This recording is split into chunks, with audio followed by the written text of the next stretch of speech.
বৃহস্পতিবারের সন্ধ্যায় আপনাদের সবাইকে স্বাগতম। আমি ফয়সাল। 7 দিন পর বাংলা ভিউর পর্দায় আবার চলে এসেছি দুজন চমৎকার মানুষ নিয়ে। আজ আমার সাথে আছে নাট্যমঞ্চের যুগ্ম সাধারণ সম্পাদক জান্নাতুল নাজনীন আশা এবং ভালেশ্বর সোশ্যাল অ্যাডভান্সমেন্ট অ্যাসোসিয়েশনের সভাপতি রুহেল বিন সাইদ। আপনাদের দুজনকে বৃহস্পতিবারের সন্ধ্যায় স্বাগত। ধন্যবাদ। কেমন আছেন? ভালো আছেন? জি ভালো আছি।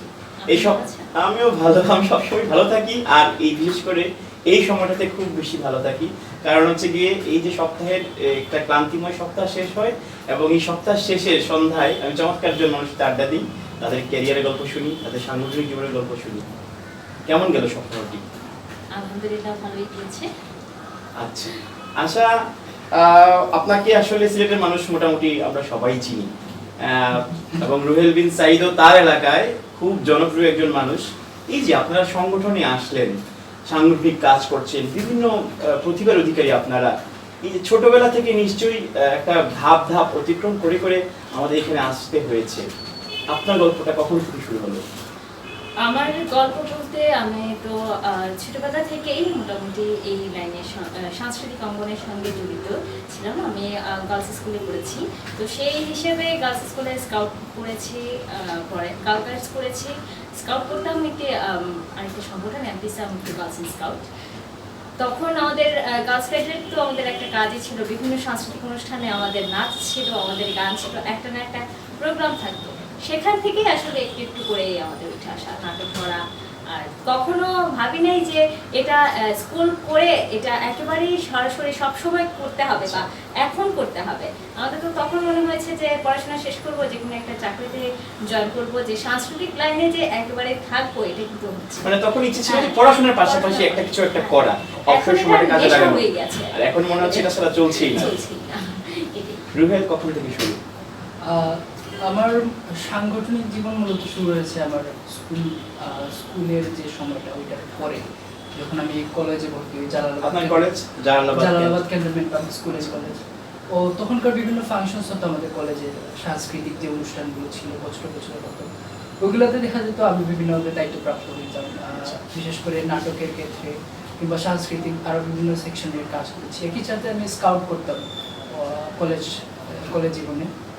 তো তখনকার সময় আমার মূলত শুরুটা হয়। পরবর্তীতে আমি আমার এই সাংস্কৃতিক এবং সাংগঠনিক যে দক্ষতা সেটা বাড়ানোর জন্য আরো পরবর্তী বিভিন্ন সংগঠনের সাথে দুজনের সাথে কথা বলে মানে প্রাথমিক অবস্থায় একটা বিষয় বুঝতে পারলাম যে আপনারা একটা ভালো একটা প্ল্যাটফর্ম থেকে শুরু করেছেন। বিশেষ করে স্কাউটের নামটা আমি শুনেছি, একটা ইন্টারন্যাশনাল অর্গানাইজেশন এবং সারা বিশ্বে তারা স্বেচ্ছাসেবী সংগঠন হিসেবে কাজ করছে। স্কাউট থেকে নিশ্চয়ই অনেক শিক্ষা পেয়েছেন, এবং এই শিক্ষাটা আমি যতটুকু জানি, ছোটবেলায় যারা স্কাউটিং, গার্লস গাইড অফকোর্স এটাও যারা করেন, তাদের একটা স্কিলনেস গড়ে ওঠে। হ্যাঁ, সোসাইটিতে আমরা একটা অবদান রাখবো, এরকম একটা মানব সেবা, সমাজ সেবা একটা চিন্তা ভাবনা গড়ে ওঠে, একটা শৃঙ্খলভাবে তৈরি করে দেয়। হ্যাঁ সেটাই। তারপর আপনি নাট্যমঞ্চের সাথে যুক্ত হয়ে পড়েন। নাট্যমঞ্চের সঙ্গে যুক্ত হয়েছিলাম আমি 2005 থেকে। আচ্ছা। 2005-এ এর আগে করতাম ছোটবেলার শিশু একাডেমিতে ছিলাম, শিশু একাডেমিতে, তারপরে শ্রুতি সিলেটে ছিলাম। শ্রুতি সিলেট থেকেই পরে একজন মামার মাধ্যমেই আমরা ঢুকলাম গিয়ে নাট্যমঞ্চে। তো নাট্যমঞ্চ থেকে এই এখনো আছি নাট্যমঞ্চে। নাট্যমঞ্চ তো বলতে নাটক নিয়ে কাজ করে, থিয়েটারের বেসড সংগঠন। এর আগে শ্রুতি, আর যখন কি করো আরেকটা শিশু একাডেমিতে ছিলেন। শিশু একাডেমিতে নাচ, গান, অভিনয়, আবৃত্তি। তার মানে পরিবার থেকে কি কোনো একটা সাপোর্ট ছিল আপনার? হ্যাঁ, অবশ্যই পরিবার থেকে যদি সাপোর্ট না থাকতো, এখনো কিন্তু সাপোর্ট আছে। এখনো যে আমি বাইরে প্রোগ্রাম করতে যাই তখন কিন্তু মা যায় সাথে। কখনো যদি মায়ের ব্যস্ততা থাকে বোন যাবে, আর না হলে বাবা যাবে, যাবে সাথেই যায়। দেখা যায় যে শিশু একাডেমি থেকে যখন আপনি কাজ শুরু করলেন, পরিবারে কি মানে টিচার রেখে গান শেখা, নাচ শেখা এরকম কি হয়েছে? না, পরিবারে টিচার রেখে গান শেখা হয় নাই, তবে ওই যে স্যারের বাসায় গানের শিশু একাডেমিতে বলেন স্যারের কাছে যাচ্ছি, এইগুলাই আর কি। আর মা বোধহয় শুনেছি। আর সবচেয়ে বড় যেটা অবদান হচ্ছে আমার মায়ের কিন্তু খুবই এটার উপরে আমাদের এতটুকু আশা একমাত্র মায়ের জন্য। মা যদি না থাকতো তাহলে হয়তো এতটুকু আসতেই পারতাম না। এখনো যখন কোনো প্রোগ্রামে আমরাই বলি যে যখন কেউ দাওয়াত দেয় যে তুমি আসো, আমি সাথে সাথে বলবো না আজকে প্রোগ্রাম করতে ইচ্ছা করছে না, কিন্তু মা বলবে না, একজন মানুষ গুরুত্ব দিয়ে তোমাকে বলছে তুমি যাও। এটা মার এখনো এই গুরুত্বটাই। মায়ের জন্য আসলে মায়ের তুলনা আসলে হয় না। না। একজন মা একটা নিজেই একটা বড় প্রতিষ্ঠান, নিজেই একটা বড় সংগঠনের সভাপতি হিসেবে একদম। দায়িত্ব পালন করেন নিজেই বছরের একজন পর শিক্ষক। বছর। সবকিছু সবকিছু এবং আমাদের তরুণ প্রজন্ম পরিবারের টাচে যতদিন পর্যন্ত থাকবে ততদিন পর্যন্ত তারা পথেই থাকবে, এটা আমার ধারণা, আমার ব্যক্তিগত মতামত সেটা। তারপর আপনি শিল্পের আর কোন কোন শাখাগুলো নিয়ে কাজ করছেন? আছি এটার পরে তো আর ঢুকলাম আমি 2012-তে 13-তে ঢুকলাম ইয়েতে বাংলাদেশ বেতারে। হ্যাঁ, বাংলাদেশ বেতারে। এর আগে বাংলাদেশ বেতারে কাজ করতাম, এই যে প্রতি শুক্রবারে একটা ছিল, তখন মা নিয়ে যেত। আচ্ছা। এই তখন থেকে এই বেতারের প্রতি একটা নেশা থাকতো যে একদিন আমি এখানে ঘুরবো। তখন দেখতাম যে আপুরা থাকতেন, যিনি বা যে আপু থাকতেন উনি উপস্থাপনা করতেন। তখন থেকে মনে হতো যে বেতারে একজন মানুষ এত সুন্দর করে উপস্থাপনা করছে, আমি কেন পারবো না, আমি হয়তো এরকম একটা সুযোগ পেলে আমি হয়তো করবো না। আচ্ছা, আমি আরেকটা এই বিষয়ে মানে আমার একটা কিউরিসিটি, সেটা হচ্ছে গিয়ে এই সিলেট অঞ্চলের মানুষ বলে যে প্রত্যেকটা কথা একটা কমলা লেবুর গন্ধ দিয়ে স্বাদ করার একটা ফ্লেভার পাওয়া যায়, যে এটা কেউ ছাড়তে পারে না। কিতাবা বালামি এরকম কত সুন্দর করে একটা মিষ্টি একটা ভাষা আছে। তো এই ভাষাটা ছেড়েও ইভেন আমাদের বাংলা বিরতি থেকে সিলেটি ভাষা একটা খবরও যায়, খুব জনপ্রিয়। এটা কিন্তু খুব জনপ্রিয়। হ্যাঁ, এখন এই সিলেটি ভাষার পাশাপাশি এটা প্রমিত বাংলা আপনি শিখলেন এবং বাংলাদেশ বেতারে কাজ করছেন। বাংলাদেশ বেতারে তো মূলত করতে হলেই তো প্রমিত বাংলা ভাষা লাগবে। সেটা যারা আমার দর্শকদেরকে একটু বলে দিন, আপনি কিভাবে একটা স্কিট বলেন? আমি মূলত এই যে বললাম না, আমাদের প্রথম হাত খড়িতে হচ্ছে স্কাউটে পড়তাম, গার্লস গাইডে পড়তাম।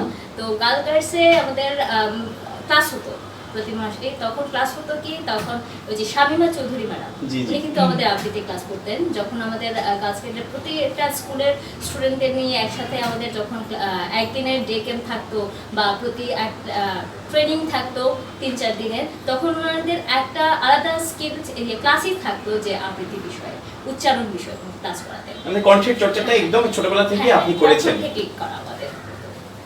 আচ্ছা রুহেল, আপনি আপনার সংগঠন, এই যে আপনার এলাকায় আমি গিয়েছিলাম, খুব ভালো কাজ করছেন আপনারা। তো এই জন্যই আসলে মূলত আমরা আসলে খুব গর্বিত যে আমাদের সাইটে আজকে আপনাকে পেয়েছি। কিভাবে আপনার সংগঠনের যাত্রাটা শুরু হলো? আচ্ছা, আমার সংগঠনের যাত্রাটা বলার আগে আমি আপুর কথা ধরে মানে যে একটা কথা বলছি। জি, জি। যে আপু বলছিলেন যে নাট্যমঞ্চে তিনি 2005 সালে যুক্ত হয়েছিলেন। আমিও নাট্যমঞ্চে কাজ করেছি। বাহ, আপনাদের কমন কিছু জায়গা দেখা যাচ্ছে যে এই যে আপনারা স্কাউটিং করেছেন, আবার নাট্যমঞ্চের সাথে কাজ করেছেন। নাট্যমঞ্চের সাথে 2005 সালে উনি, আমি 2015 সালে শুরু করেছি। তার মানে হচ্ছে পুরো 10 বছরের গ্যাপ। কতটুকু স্কিল একজন মানুষের সাথে আমি বসে আছি, সেটাই আমার ভাগ্যের বিষয়।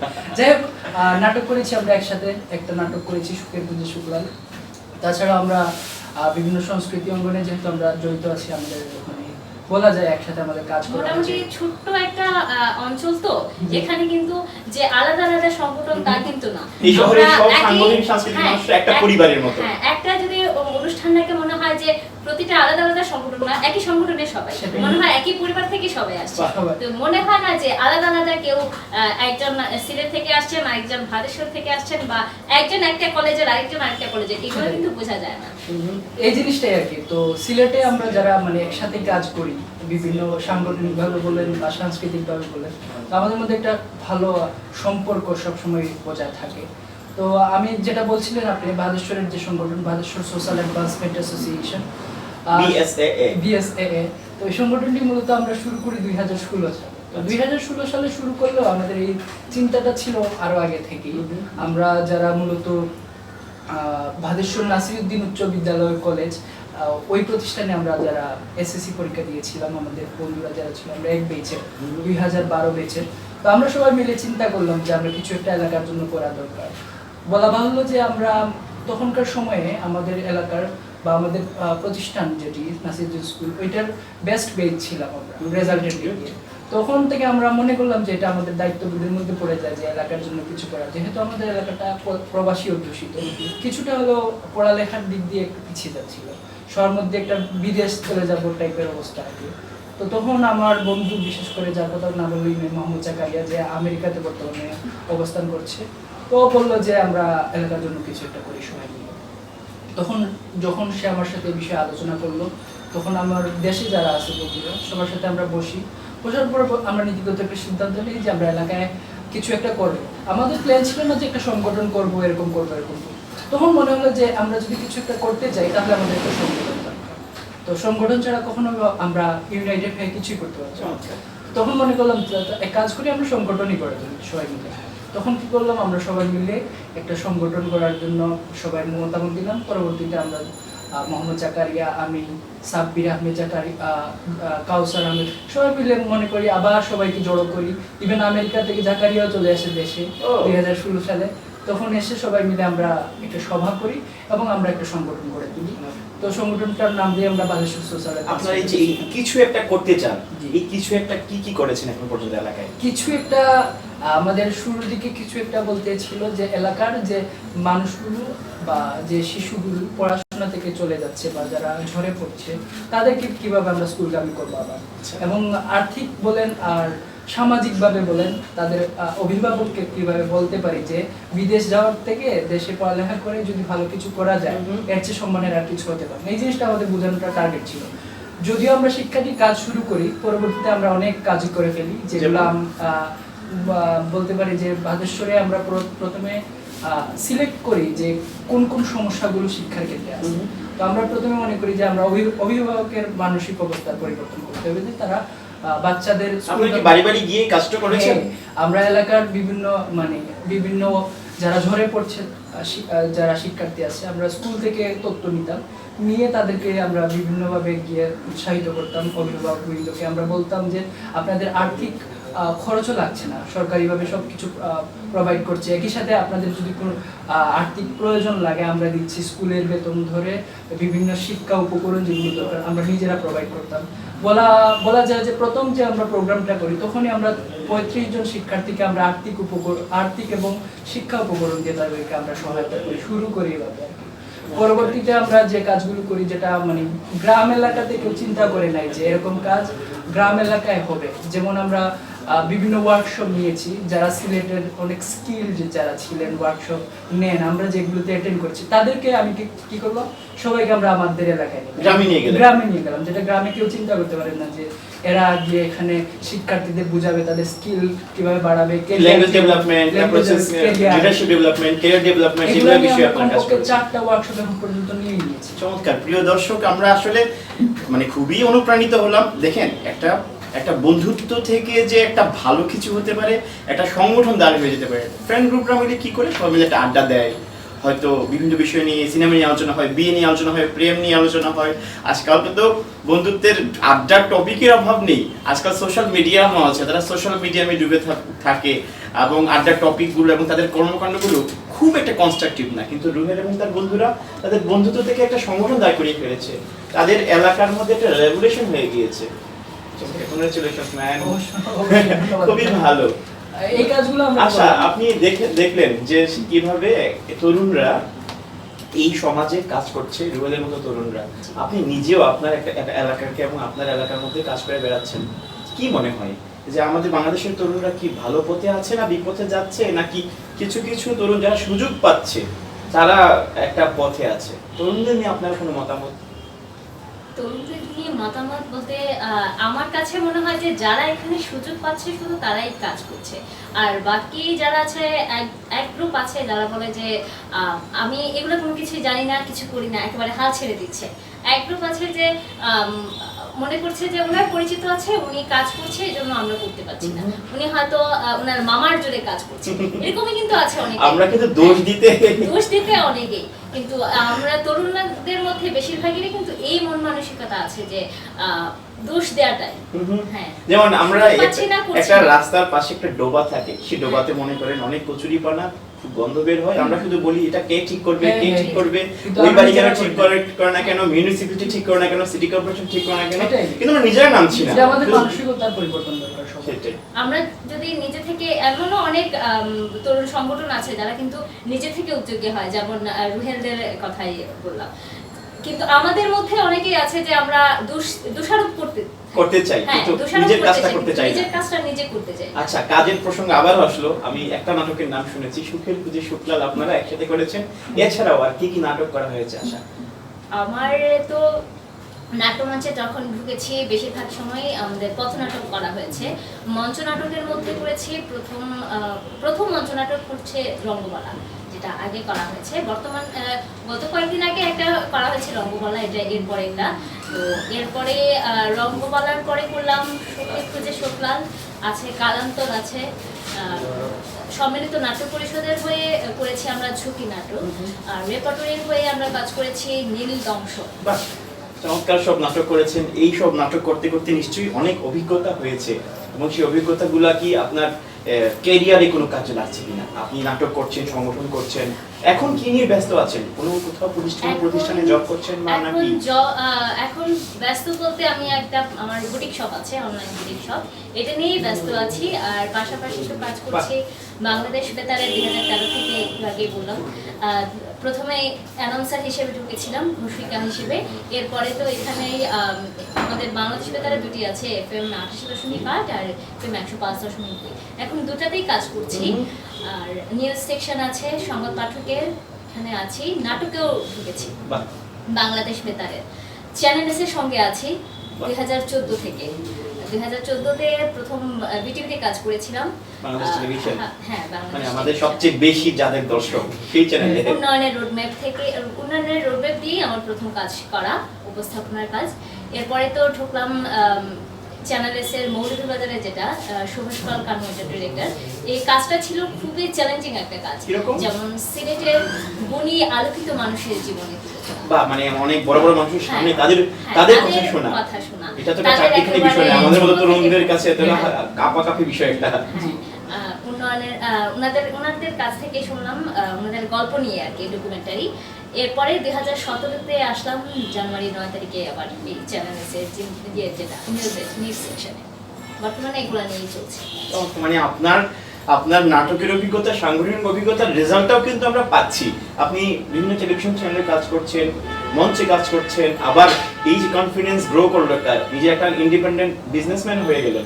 এবং এটা সাধারণত আমি আসলে ক্ষমা চেয়ে নিচ্ছি শব্দটার জন্য, সাধারণত আমাদের মেয়েরা একটু পারে না, কিন্তু আমাদের মেয়েরা সাহস করে না, বা পরিবার থেকে সাহস দেওয়া হয় না, বা সোসাইটি তাদের সাপোর্ট করে না। সেই জায়গায় আপনি তবে একটা জিনিস আমি বলতে পারছি যে আমি যখন থিয়েটারে ঢুকেছিলাম তখন আমাদের থিয়েটারের মেয়েদের মুখ ছিল খুবই কম। আচ্ছা, এখন কিন্তু একটা থিয়েটারের যদি প্রোগ্রাম হয় মেয়েদের চেহারাটাই দেখা যায়, মানে এখন একটা রেগুলেশন হয়েছে। এখন অনেক মানুষ, আগে দেখা যেত না, কিন্তু পরিবর্তনটা আসছে। তাহলে আপনি কিন্তু স্ট্রাগলিং পিরিয়ড থেকে শুরু করেছেন। একটা স্ট্রাগলের গল্প কি বলা যায় যে আপনার, যেটা আমার দর্শকরা আপনার গল্পটা শুনে অনুপ্রেরণা পেতে পারে? বিশেষ করে মেয়েরা যারা কাজ করতে চায় কিন্তু তারা পারছে না, এরকম কোনো গল্প কি আছে আপনি পেরেছেন আপনার জীবনের সংগ্রামের গল্প?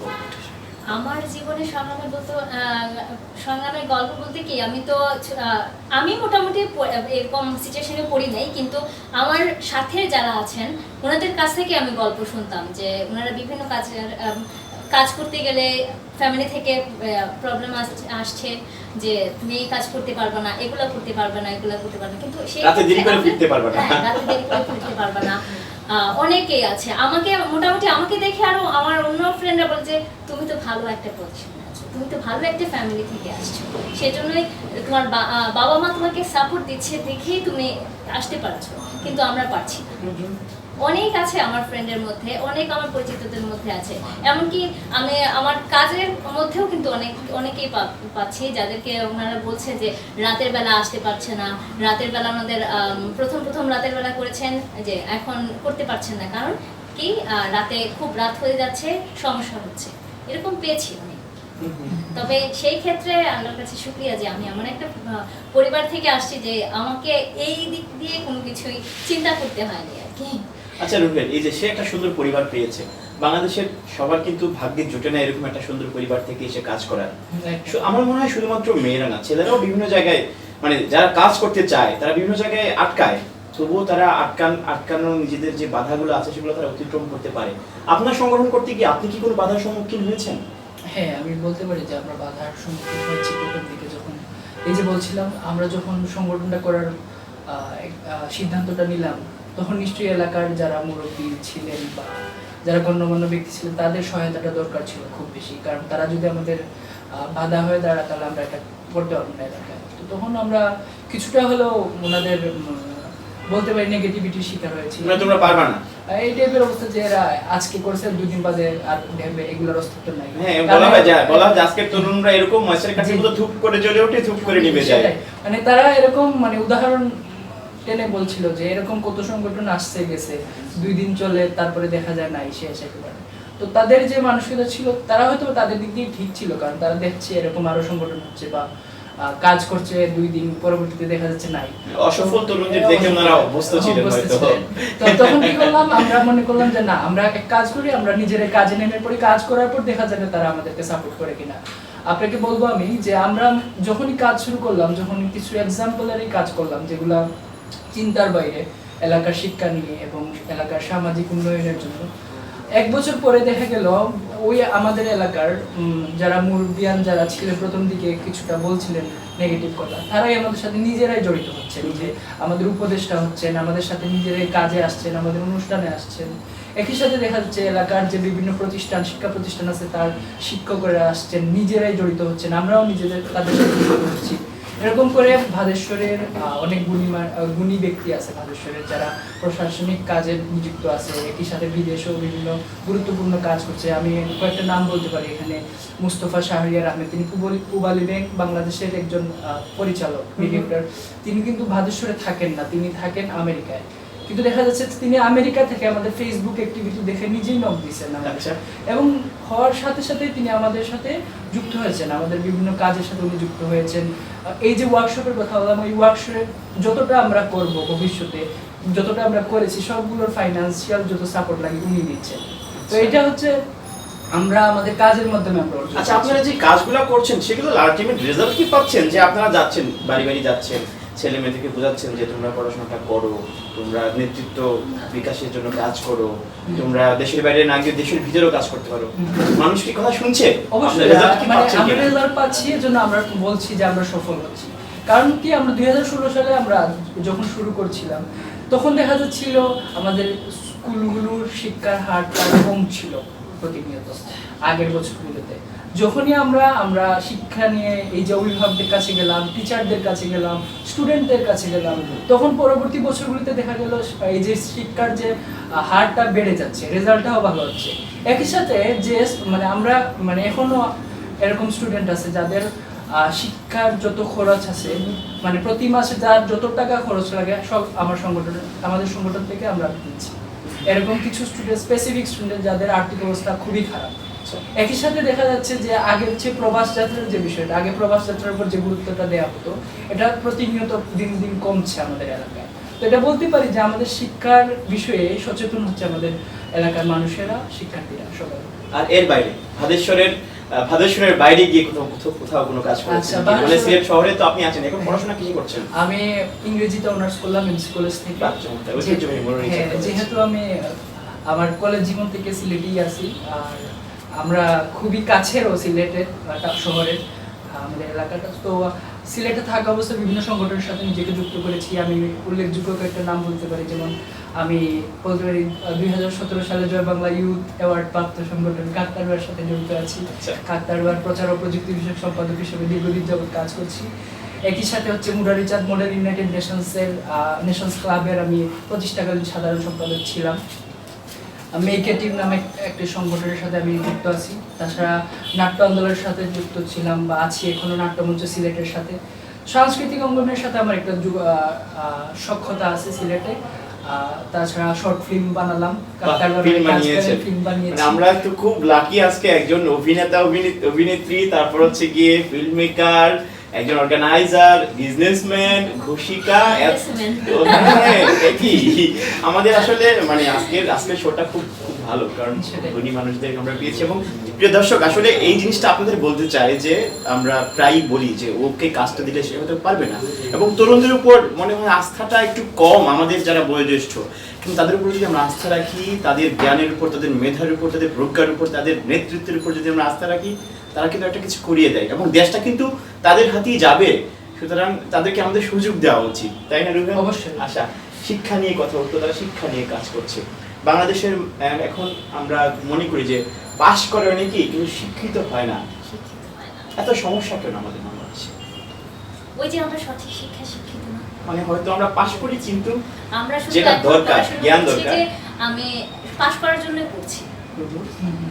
আমি যে আমার যে সঠিক শিক্ষা বা আমার যে জ্ঞান অর্জন হবে সেই জ্ঞান কিন্তু আমি অর্জন করছি না। আমি শুধু যে পরীক্ষায় পাশ করব, আমার এ প্লাস চাই, এই একটা সোনার হরিণ, এজন্য আমাকে পড়তে হচ্ছে। না, এখন তো দেখা যাচ্ছে যে ফেসবুকেও মানুষ উল্টাপাল্টা কথাবার্তা লিখছে এবং সোশ্যাল মিডিয়ামগুলোতে দেখলাম যে আসলে আমার যতটুকু ইভালুয়েশন যে মানুষের যা বলা উচিত তা তারা বলছে না, মানুষের যা করা উচিত তা তারা করছে না।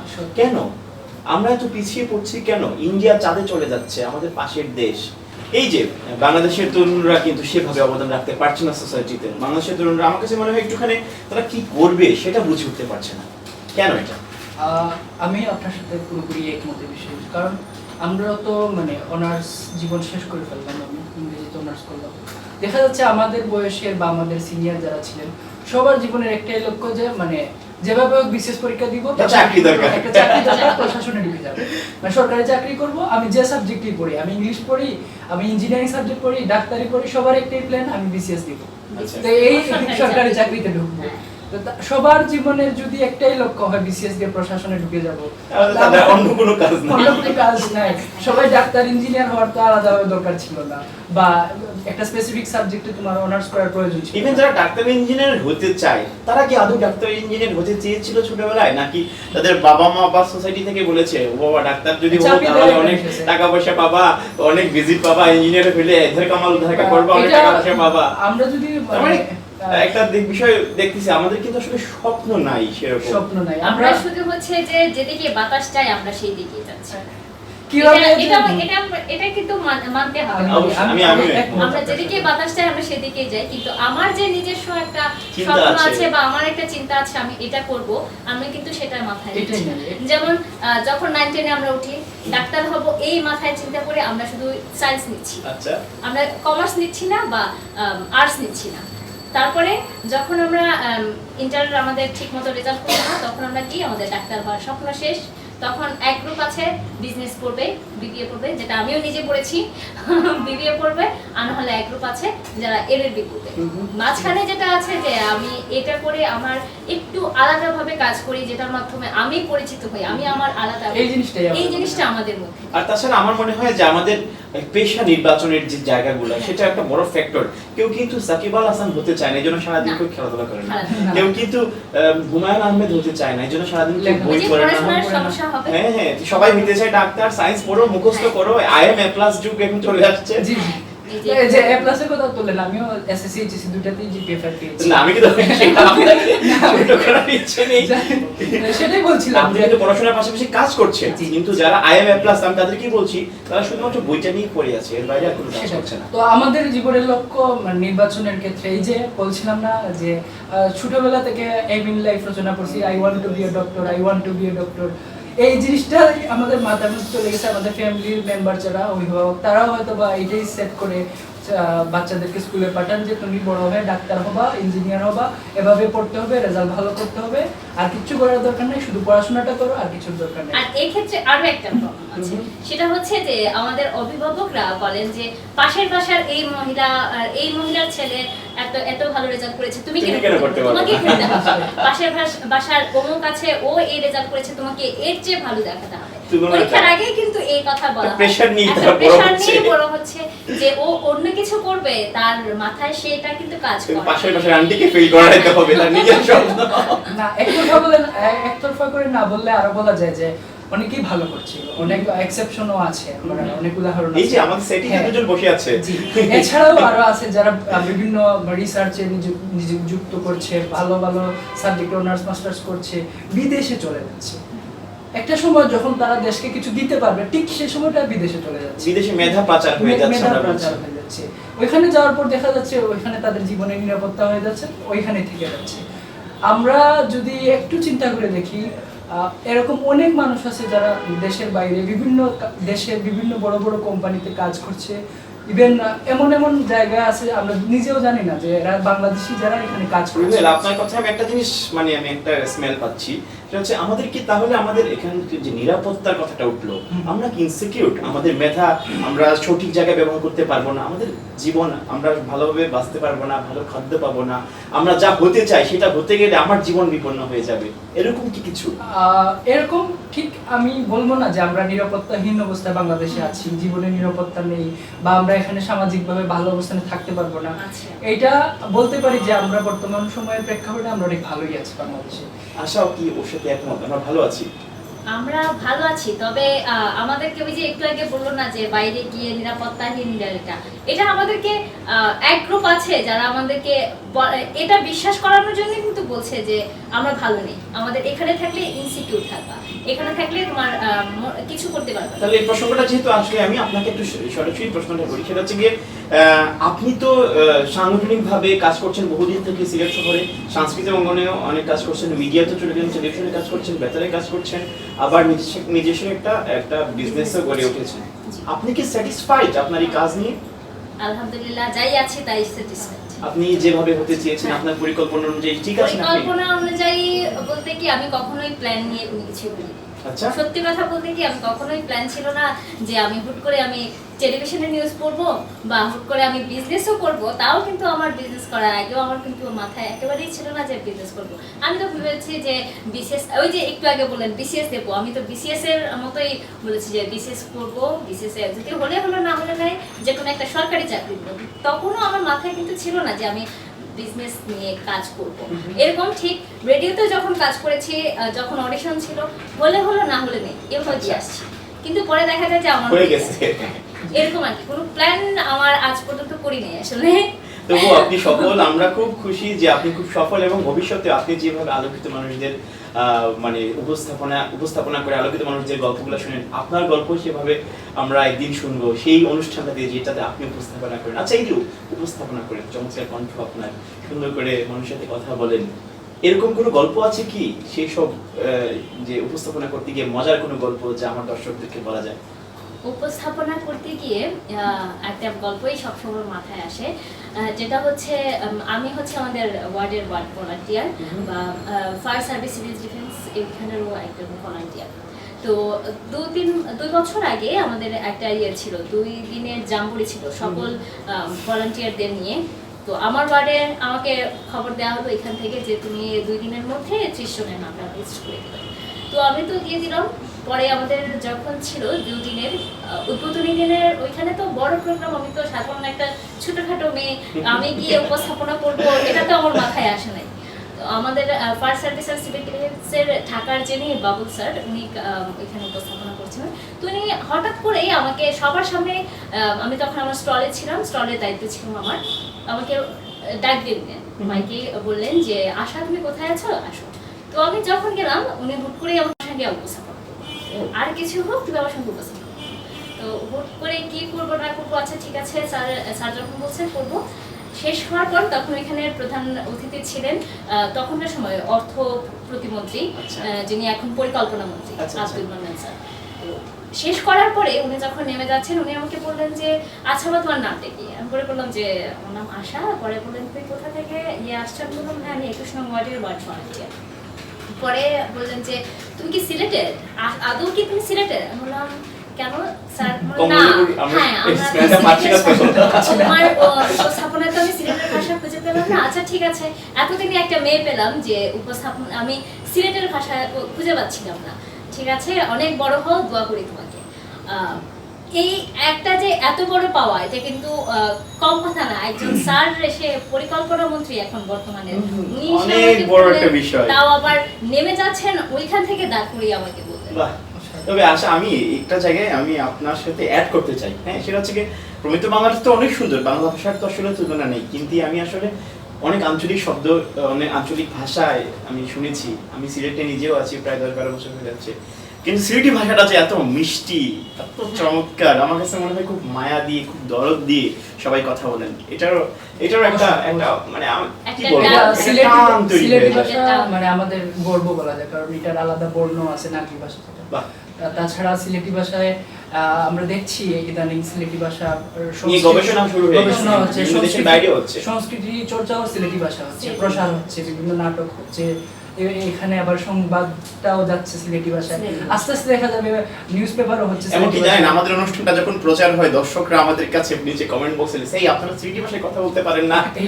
তো যাই হোক, সবকিছু তো আর আস্তে আস্তে হবে। আশা করি আমাদের সিলেটি ভাষা অবশ্যই আমাদের গর্ব, একই সাথে আমাদের প্রমিত বাংলাটা শেখা সকলেরই উচিত। যেহেতু আমরা বাংলাদেশের জাতিগতভাবে আমাদের বাংলা ভাষা চর্চাটা আরো ভালোভাবে করা উচিত। রুহেল, আমি আপনার স্বপ্ন নিয়ে জানতে চাই। আমরা অনুষ্ঠানের একদম শেষ দিকে চলে আসছি এবং আমরা জেনেছি যে চুপি চুপি জেনেছি আমাদের আশা গান জানেন। আমরা আজকে অনুষ্ঠান শেষ করবো 2 লাইন দিয়ে, তবে তার আগে আমরা আমাদের দুজন অতিথির স্বপ্নটা জেনে নিতে চাই। রুহেল, আপনার ভবিষ্যৎ পরিকল্পনা কি? আমার ভবিষ্যৎ পরিকল্পনা হচ্ছে আমার সাংগঠনিক জীবনে আমার যত অভিজ্ঞতা আমি অর্জন করেছি, এখন হয়তো বা ব্যস্ততা চলে আসবে, ক্যারিয়ার নিয়ে চিন্তা ভাবনা চলবে। অনার্স যেহেতু শেষ, সেহেতু আমার জীবনের ব্যক্তিগত লক্ষ্যটা আমার অর্জন করা জরুরি।